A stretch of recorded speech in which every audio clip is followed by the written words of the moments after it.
The overall goal of the following experiment is to provide a nanometrological method for monitoring and quantifying the cellular uptake of carbon nanotubes in a statistically relevant number of cells.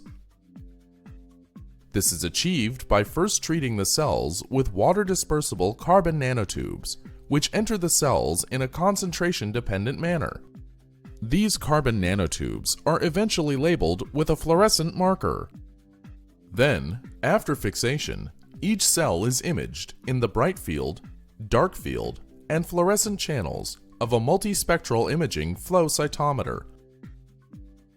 To visualize the distribution of the carbon nanotubes and the level of light absorption, scattered light, and fluorescence the nanotube labeling induces in each cell on a pixel-by-pixel basis. Ultimately, the intrinsic light absorbance and scattering within the cells allows the localization and quantification of the carbon nanotubes.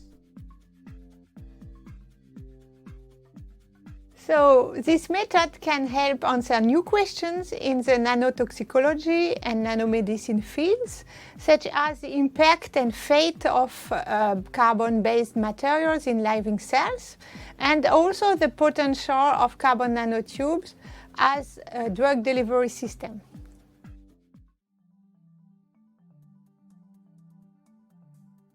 Begin by dispersing the carbon nanotubes, eventually coupled to a fluorescent label, in cell culture water. Then, sonicate the nanotubes in a bath water sonicator at 20 degrees Celsius for 20 minutes. Next, dilute the nanotubes at 0.